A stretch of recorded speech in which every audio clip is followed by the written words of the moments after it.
Hey guys, it's me, Brianka J. I want to welcome you back to my story. This is my last installment of the Spooky Scary Story edition. Of course, we did 10 days of Spooks in House, and this was my first time ever doing what's it called? When you do the daily vlog. This was my first time doing like a challenge at this stage here. So I didn't get to a full 10 days. That is hard. So shout out to all of the YouTubers who come and show up every single day. Because with a full-time job, baby, look, I'm doing the best I can with what I got. All right, so this story is another classic horror story from the Gothic tradition, and it's by Horacio, and don't hate me for saying his last name wrong, Quiroga. Quiroga? I don't know. He was a big fan of Edgar Allan Poe. This was translated into English so that we could enjoy it too. And if you can't tell who I am Peter Pan. I was Peter Pan in a group costume with my family, so I'm Peter Pan today. Anyway, let's get into the last story.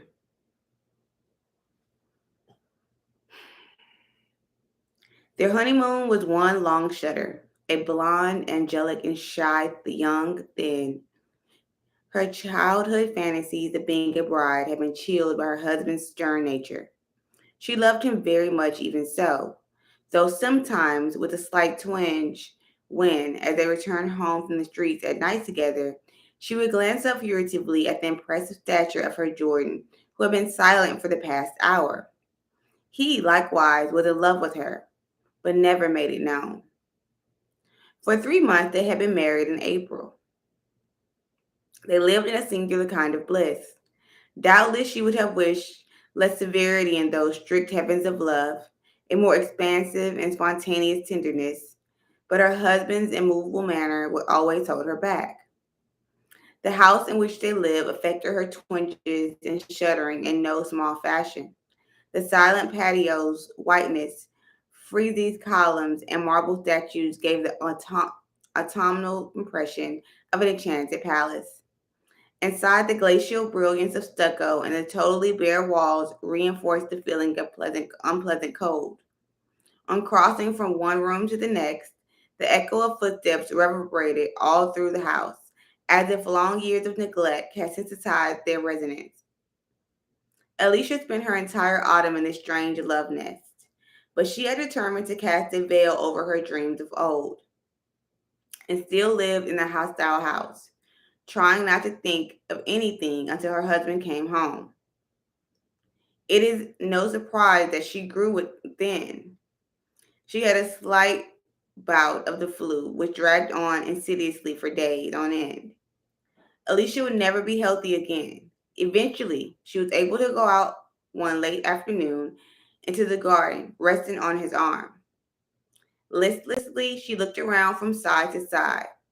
Suddenly, Jordan ran his hand slowly with deep tenderness over her head, and Alicia promptly burst into sobs, throwing her arms around his neck.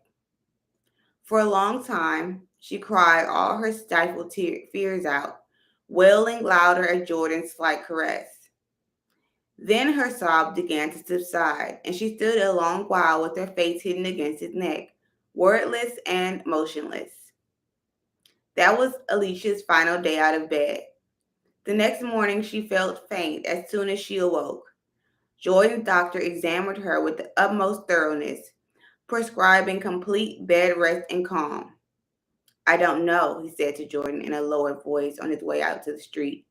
She has this great weakness that I can't explain, and there's no vomiting or anything. If she wakes up tomorrow and nothing's changed, call me right away. The next day, Alicia woke up feeling worse. Doctors were called. They diagnosed it as acute idiopathic anemia, completely inexplicable. Alicia had no more fainting spells, but was visibly moving toward death. All day long, in complete silence, and the bedroom lights stayed on. Hours went by without the slightest noise. Alicia dozed. Jordan all but lived in the drawing room, its lamps also on. He paced ceaselessly, with tireless persistence, from one end of the room to the other. The carpet swallowed the sounds of his steps. At times he would enter the bedroom and continue his wordless paces up and down alongside the bed, pausing for an instant to look at his wife at each end. Soon, Alicia began to hallucinate, vague, indistinct visions at first, floating in the air and then descending to the floor. Her eyes stretched wide open. The girl stared constantly at the carpet on either side of the head of her bed. One night, she was suddenly transfixed, staring at one spot. After a while, she opened her mouth to scream. Her nostrils and lips beaded with sweat. Jordan, Jordan, she shrieked, rigid with fear, her eyes still fixed on the carpet. Jordan ran into the bedroom. When she saw him appear, Alicia screamed in horror. It's me, Alicia. Alicia stared blankly at him, at the carpet, and back at him. And after a long pause of stupefied confrontation, she came to her senses. She smiled, taking her husband's hand in her own, caressing it, trembling for half an hour. Amongst her most recurrent hallucinations, there was a humanoid creature, poised on its fingers on the carpet, eyeing her. The doctors returned to no avail. They had before them a waning life, bleeding away day by day, hour by hour, and they knew not why. During the last consultation, Alicia lay in a stupor while they took her pulse, passing her inert wrist from one to the other. For a long while they observed her in silence and then went out onto the dining room. Huh, the chief physician shrugged in discouragement. This case is serious. There's not much to be done. That's all I needed, snapped Jordan, staggering suddenly.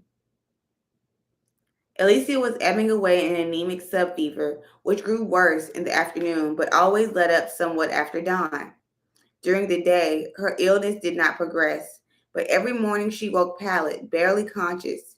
It seemed only at night that her life drained out of her in ever new bellows of blood.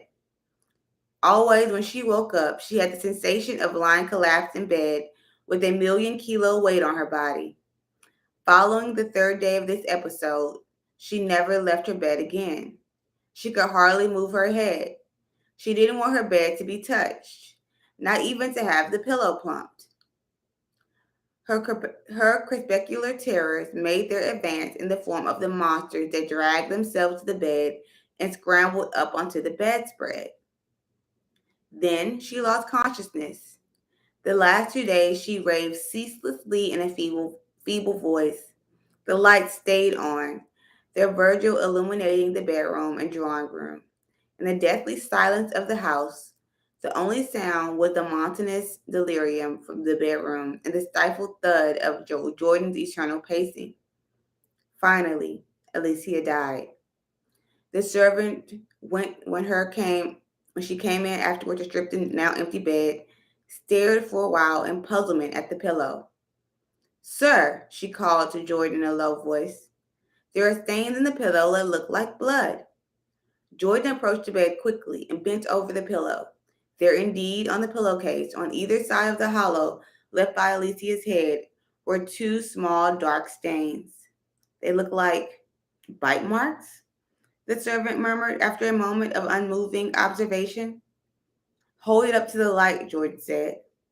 The servant lifted it, but instantly dropped it and stood staring, pallid and trembling, without knowing why. Jordan felt his hair stand on end. What is it? He murmured hoarsely. It's really heavy, the servant stammered, still trembling. Jordan picked it up. It was extraordinarily heavy. They carried it out of the room and onto the dining room table. He slashed open the case and ticking. The outer feathers floated away, and the servant shrieked with terror, her mouth agape, covering her face with balled fists. At the bottom of the pillowcase, among the feathers, slowly moving its hairy legs, was a monstrous animal, a living, viscous ball. It was so bloated, one could barely make out its mouth. Night after night, ever since Alicia had been taken to bed, it had applied its mouth, one might better say its snout, to her temples, sucking her blood. The bite mark was scarcely perceptible. The daily pumping of the pillow was had doubtlessly at first hindered its advance, but once the girl could no longer move, the suction became vertiginous. In 5 days, 5 nights, it had drunk Alicia dry. These bird-born parasites, usually quite tiny in their natural environment, can grow to be enormous proportions under certain conditions. Human blood seemed particularly favorable to them, and they are not uncommonly found in feather pillows. I don't know why I wanted to be dramatic and be like, and then leave. But no, thank you guys for hanging out there for 10 days of Spooks in House. This was such a challenge for me, guys. So thank you guys for staying a part of it all the way to the end and even pretending like, though it is 3 a.m., it is still kind of like October 31st. Thank you, thank you, thank you. And make sure you comment, like, subscribe. I'll be back with some regularly themed stories and essays and literary analysis in coming days. So stay tuned. Happy Halloween.